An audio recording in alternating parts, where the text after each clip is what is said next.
नमस्कार। उत्तराखंडी निवेदिता चैनल में आप सभी का हार्दिक स्वागत और अभिनंदन।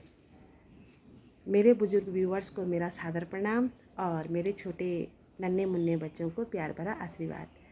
मोरल स्टोरी की सीरीज़ को आगे बढ़ाते हुए आज की कहानी, एक बारी एक राजा होता है। राजा की कोई संतान नहीं थी। राजा को यह चिंता रहती है कि मेरा राज्य कैसे आगे चलेगा, इसका उत्तराधिकारी कौन होगा, कैसे करके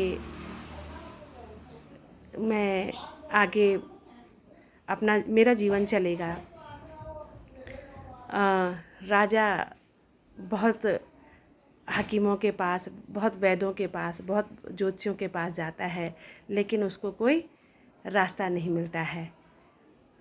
राजा बहुत तीक्ष्ण तीव्र बुद्धि का था। वह एक बार ही सोचता है कि क्या किया जाए कि मुझे उत्तराधिकारी प्राप्त हो जाए, क्योंकि अपने राजकाज को तो आगे बढ़ाना ही है। वह एक बहुत सुंदर महल बनाता है, बहुत ही सुंदर उसमें चित्रकारी करवाता है। महल में एक दरवाज़ा वह ऐसा बनाता है कि जो देखने में बहुत ही आकर्षक और बहुत ही सुंदर था, और उसके बाहर गणित के कुछ ऐसे फॉर्मूले लिख देता है कि हर कोई सोचता है कि ये फार्मूला क्या होगा, इस फार्मूले का मतलब क्या होगा। इतना करने के बाद वह अपने राज्य में ऐलान करता है कि जो इस दरवाजे को खोलेगा, जो दरवाज़ा उसने बहुत कलात्मक तरीके से बनवाया था, उस दरवाजे को उसने बंद दिखाया था, बना करके बंद किया हुआ दिखाया था, कि जो इस दरवाजे को खोलेगा उसको ही मैं अपने राज्य का उत्तराधिकारी घोषित करूँगा। राजा की चर्चा सभी जगह होती है, सभी लोग आते हैं, देश विदेश से, दूसरे राज्यों से बहुत सारे गणितज्ञ आते हैं, बहुत सारे विद्वान आते हैं और अपने अपने को आजमाते हैं। आजमा करके लोग थक जाते हैं, देखते हैं कि ये फॉर्मूला कैसे करके सॉल्व होगा। देखते उस फॉर्मूले को देखते हैं, सोचते हैं, सॉल्व करने की कोशिश करते हैं और फिर निकल जाते हैं। शर्त ये थी कि जो दरवाज़ा खोलेगा, इस फॉर्मूले को सॉल्व करेगा, जो दरवाज़ा खोलेगा उसको राज्य का उत्तराधिकारी घोषित कर दिया जाएगा। लेकिन सभी लोग आते हैं, देखते हैं, फॉर्मूला सॉल्व करने की कोशिश करते हैं और निकल जाते हैं। शर्त केवल क्या थी कि दरवाज़ा खोलना था। ये सिलसिला बहुत लंबे समय तक चलता रहता है। एक दिन ऐसा होता है कि सब लोग देख करके, सोच करके, समझ करके फिर निकल जाते, कहते हैं बहुत कठिन फार्मूला है, हमसे नहीं होगा। लेकिन 3 लोग, जो 2 लोग तो उनमें बहुत विद्वान से लग रहे थे, बड़ी उम्र के भी थे, और एक तीसरा एक बालक था।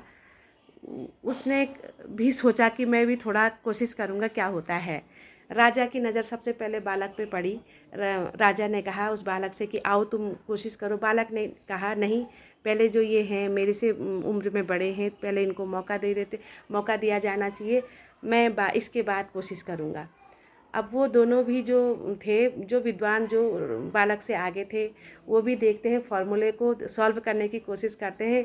वो भी यह घोषणा करते हैं कि नहीं ये बहुत कठिन है, और निकल जाते हैं। अब वो बालक जो था वो एक बारी एक नज़र फॉर्मूला पे दौड़ाता है और फिर धीरे से दरवाजे को हल्का धक्का देता है और दरवाज़ा खुल जाता है। अब वहाँ पे जो राजा के मंत्रियों की मंडली बैठी थी, कुछ प्रजा के लोग बैठे थे, कुछ अन्य विद्वान बैठे थे, वो सभी बालक से पूछते कि तुमने ऐसा क्या किया कि यह दरवाज़ा खुल गया। तो उस बालक ने एक सुंदर सा जवाब दिया कि मैंने कुछ नहीं किया। जब सारे विद्वान मंडली, जब दूसरे राज्यों से आए लोग इस फॉर्मूला को देख रहे थे और बिना कुछ फॉर्मूला के बारे में सोच रहे थे और बिना दरवाजे को हाथ लगाए हुए चल दे रहे थे, तो मैंने आंख बंद करके सोचा कि यह दरवाज़ा कैसे खुल सकता है। बाद में जब मेरा नंबर आया, मैंने भी वही किया, फॉर्मूला देखा और हल्के हाथ से मुझे लगा कि कोई भी दरवाजे को पुश तो कर ही नहीं रहा है। मैंने हल्के हाथ से दरवाजे को पुश किया और दरवाज़ा खुल गया। कहानी छोटी सी, सीख बहुत बड़ी।